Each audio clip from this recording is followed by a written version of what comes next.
What is the reason behind Madison's cruel behavior towards Debbie? What secrets is Alex hiding? And how will they impact his relationships? Not so arrogant now, are you? Alex looked at Bruno like he was So I assume Mr. Woodsworth told you what to do, right? So, get started. Yes. Bruno bit his lip so hard that it started bleeding. He straightened up, took a deep breath, and then lowered himself to the floor in front of Alex. Master, he said, I beg your forgiveness. He groveled again and said, Master, please forgive my stupidity. And then, Master, please forgive me. None of the bystanders mocked Bruno. Confused, they watched Alex with a mixture of respect, envy, and admiration. This handsome young man was so powerful. But who was he? And why was such an important man like Mr. Woodsworth so respectful toward him? Alex looked down at the bleeding Bruno with a faint smile. He glanced around at the dirty floor that Bruno, and he felt a little sympathy for him. Still, Bruno had no one to blame but himself. Alex wasn't in the mood to watch him clean. Instead, he returned to the kitchen. Debbie had already changed her clothes, so he took her hand and they left the restaurant. Reunited now, they were happy to be together. They chatted and laughed, and everything seemed to be good again. Alex held Debbie's hand as they strolled along the streets of New York. Noticing how much weight she had lost recently, a trace of tenderness rose in his heart. Debbie, I won't allow you to suffer anymore. He lifted her hand to his mouth and lightly kissed it. Okay, she replied meekly. Her heart filled with joy, but her stomach picked that moment to rumble loudly.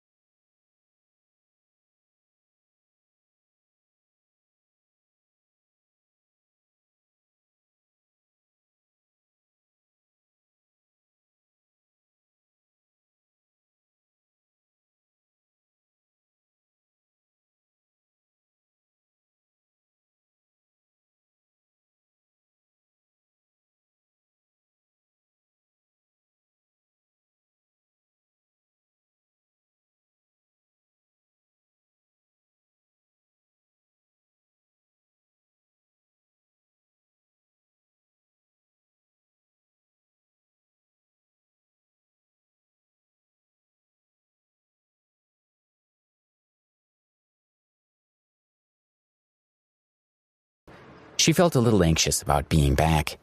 He agreed, and they walked over to her favorite spot by the water. Okay, sit here and wait for me. I'll go get some food and return in a few minutes. He smiled and ran off toward the cafeteria. Wait, she called. I'll go with you. But he had already run off and was too far away to hear her. She shook her head and sat down on the big rock. She looked out at the rippling surface of the lake, and for the first time in days, she managed to relax. Well, if it isn't that little Debbie, came a cold female voice. Debbie shivered. She turned around and saw Madison and her two friends, Linda and Georgia, walking toward her. Alarmed, she quickly stood up. It really is her, Madison said. With disdainful smiles, the girls moved closer. Little I thought you quit school, so why did you come back? Did you miss us too much? Do you want us to look after you again? Debbie didn't dare provoke Madison. She just wanted to get away as soon as possible. Hey, where do you think you're going? Madison moved to block her path. Is this how you treat your roommate? Without Debbie around, they hadn't had nearly as much fun. Now that she was back, how could they resist toying with her? Madison, do you think she came to find Alex? Georgia asked. When Madison saw Debbie's expression, a trace of panic flashed in her eyes, and then her gaze turned vicious. She really is looking for that. When Alex had burst into their dorm, he had insulted Madison, and she wasn't going to forget that. She had originally considered getting someone to beat up Alex when he was off campus, but she hadn't expected him to hide in the dorm for so long and not come out. And she hadn't dared to go into the dorm after him. She smirked as her gaze swept over Debbie, and she realized she could use her to lure Alex into the open. She took out her cell phone, made a call, and asked someone to come out to the university. You, she said, glaring at Debbie. "You're with that who dared to hit me when he burst into my dorm. No one gets to do that to me.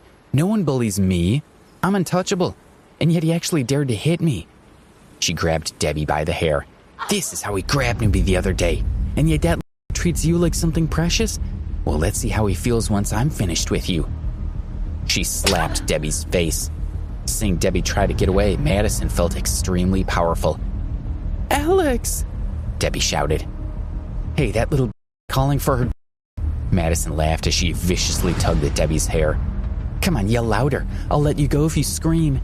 Do you think I'm afraid of that boyfriend of yours? Well, I'm not.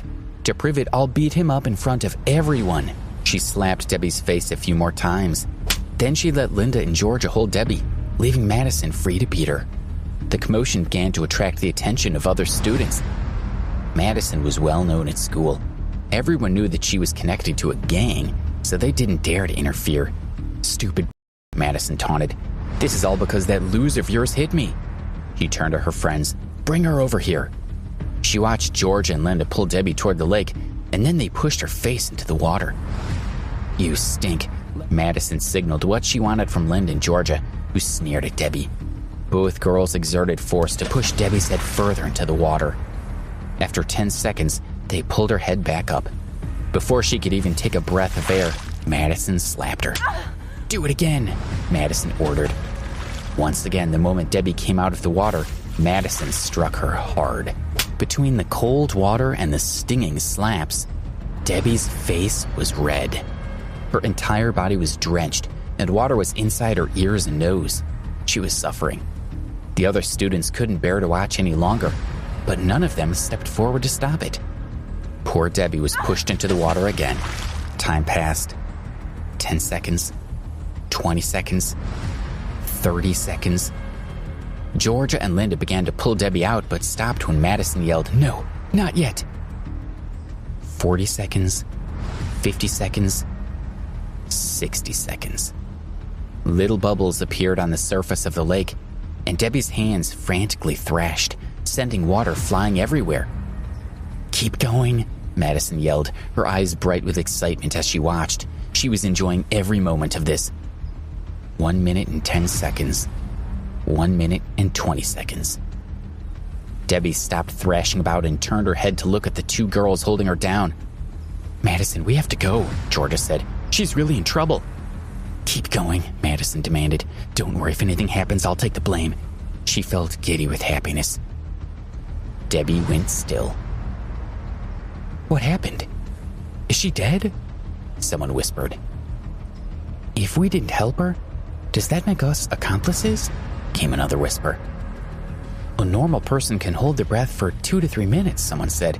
"She won't die. And if she does, then it's her fault for having weak lungs." As the crowd talked among themselves, a deafening roar came from nearby.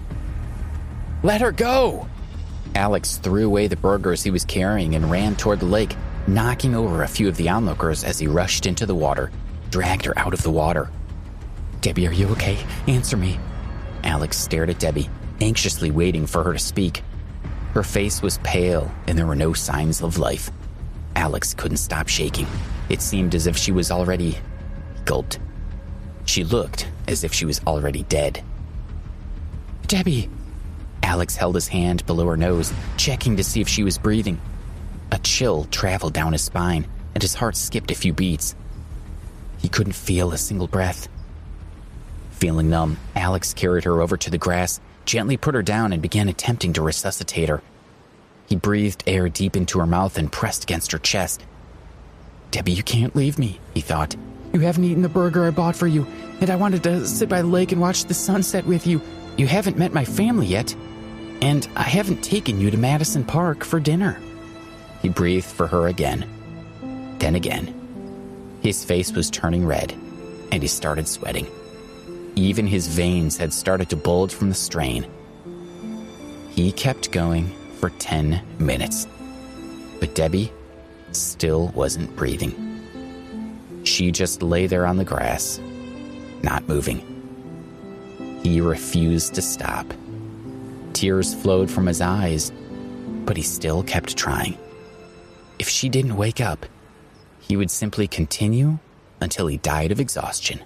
"You idiot, the little already dead. It's time to give up." Madison hadn't intended to kill Debbie, but there was nothing she could do about it now. Luckily, Debbie was just a nobody. Madison's family would pay someone a little money and she would avoid jail. It would all just go away. Alex stopped, finally realizing it was hopeless. He looked down at Debbie's face, a strange sense of calm settling over him. He gently put Debbie on the ground, stood up, and turned around to look at Madison. Then he began to walk toward her. "What are you doing?" Madison looked at him. His expression was completely devoid of emotion. She retreated step by step in fear. "Don't come any closer, I'm warning you. If you touch me, you'll regret it." He continued to advance on her. No one noticed that Debbie, who was still lying on the grass, had moved one finger. Will Alex seek revenge against Madison for her cruel actions? Is Debbie really dead? Or will she make a miraculous recovery? Find out in the next episode. Please subscribe to the Pocket FM YouTube channel and press the bell icon for instant notification. Check out our channel for more such exciting shows.